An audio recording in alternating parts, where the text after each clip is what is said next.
घडामोडी।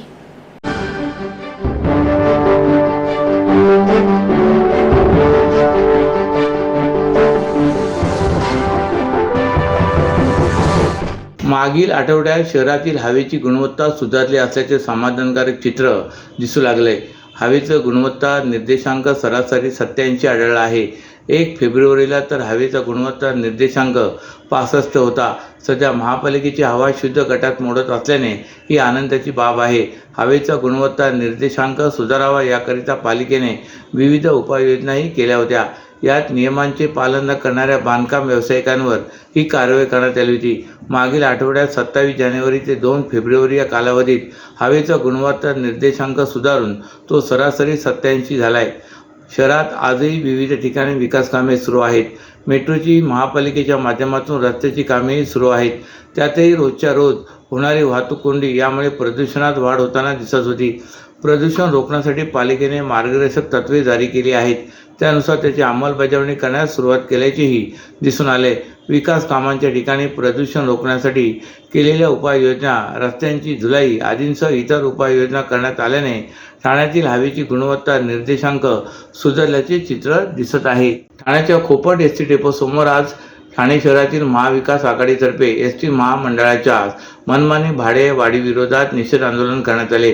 काँग्रेस, राष्ट्रवादी, शिवसेना, धर्मराज्य पक्ष, शेका पक्ष तसेच आप पक्षाचे बहुसंख्य पदाधिकारी, कार्यकर्ते व महिला या आंदोलनात सहभागी झाल्या होत्या। बीजेपीच्या केंद्रीय व राज्य पातळीवरील चुकीच्या धोरणामुळे आज सर्वसामान्य जनता प्रचंड महागाईने होरपळली जात असून जीवनावश्यक वस्तूंचे भाव गगनाला भिडलेत। अशातच महाराष्ट्र सरकारने सुमारे 15% एसटी भाडेवाढ करून सर्वसामान्य जनतेला परवडणाऱ्या वाहतूक व्यवस्थेला काळे फासले। त्यामुळे जनतेत प्रचंड असंतोष आहे। या असंतोषाला वाचा फोडण्यासाठी महाविकास आघाडीतर्फे केंद्रीय राज्य स्तरावरील प्रशासनाविरुद्ध घोषणाबाजी करून निषेध व्यक्त करण्यात आला। सदर आंदोलन प्रसंगी राष्ट्रवादी काँग्रेस पक्षाचे केंद्रीय सरचिटणीस, माजी मंत्री आमदार डॉक्टर जितेंद्र आव्हाड, ठाणे जिल्हा काँग्रेस अध्यक्ष ॲडव्होकेट विक्रांत चव्हाण, आपचे सतीश सलुजा, शेका पक्षचे जिल्हा अध्यक्ष प्रसाद साळवी, युवक काँग्रेस अध्यक्ष ॲडव्होकेट गिरीश गिरी, राष्ट्रवादी युवक काँग्रेस अध्यक्ष विक्रम खामकर, शिवसेना कोपरी पाचपाकडीचे प्रमुख कृष्ण कोळी, शिवसेना महिला आघाडीच्या ज्योती ठाणेकर, महिला काँग्रेस अध्यक्ष सौ स्मिता वैती, प्रदेश प्रतिनिधी रमेश इंदिशे, बालचंद्र महाडिक, निशिकांत कोळी, प्रवक्ते राहुल पिंगळे, हिंदूराव गळवे आदी पदाधिकारी यावेळी उपस्थित होते। घोडबंदरकडून ठाण्याकडे जाणाऱ्या वाहिनीवर हॉटेल विहंग समोर एका कारने रस्त्यावरील 2-3 वाहनांना धडक देत रिक्षाला दिलेल्या धडकेत 3 जण जखमी झाल्याची घटना काल सकाळी 11:30च्या सुमारास घडले। मद्यप्राशन करून कारसह पळणाऱ्या कार चालकाला कापूरवाडी नाक्यावर नागरिकांनी पकडून कापूरवाडी पोलिसांच्या स्वाधीन केले। घोडबंदर रोडवरून ठाण्याकडे निघालेल्या कार चालकाने भरधाव वेगात आणि मद्यप्राशन केल्यामुळे त्याचे नियंत्रण सुटले। त्याने विहंग हॉटेल समोर 2-3 वाहनांना डॅश करीत रिक्षाला धडक दिली। या अपघातात रिक्षातील 3 प्रवासी जखमी झाल्याची घटना घडली आहे। जखमी प्रवाशांना उपचारार्थ खासगी रुग्णालयात दाखल करण्यात आले आहे। महाराष्ट्रातील भगिनींना आधार देणारी राज्य शासनाची मुख्यमंत्री माझी लाडकी बहीण योजना। या योजनेअंतर्गत अल्प उत्पन्न गटातील 21 ते 65 वयोगटाच्या भगिनींना मिळणार दरमहा 1500 रुपयाची मदत। अर्ज करण्यासाठी 31 ऑगस्ट 2024 पर्यंत मुदतवाढ। कुटुंबाचं वार्षिक उत्पन्न 2.5 लाख रुपयांपेक्षा कमी असलेल्या महिला पात्र। कुटुंबाकडे पिवळं किंवा केशरी रेशन कार्ड असल्यास उत्पन्नाचा दाखला आवश्यक नाही।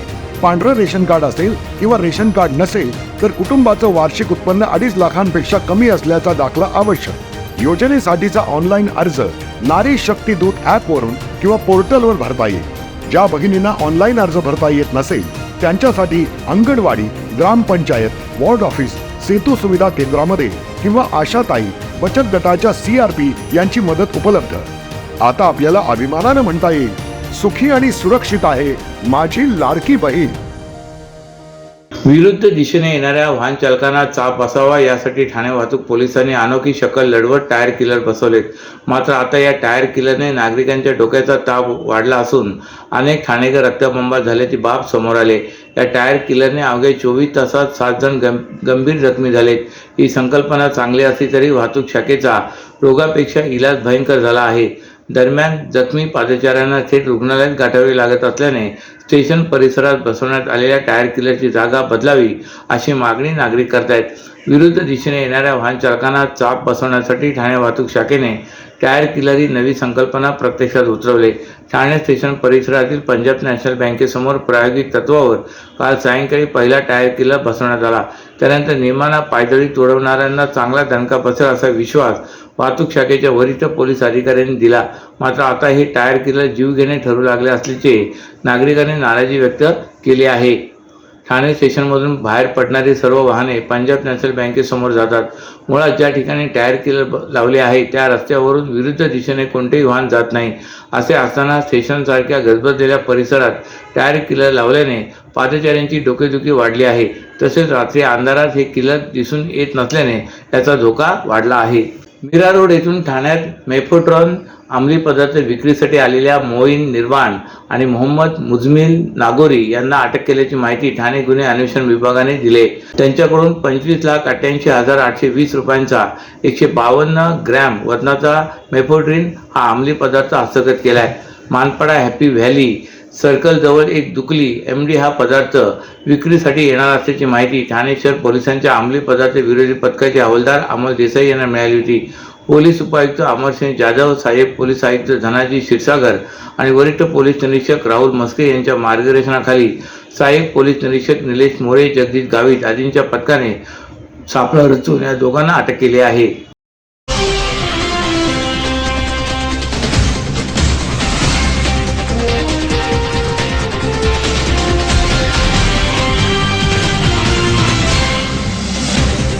तर या होत्या आजच्या काही ठळक घडामोडी. तर पुन्हा भेटू याच वेळी याच ठिकाणी.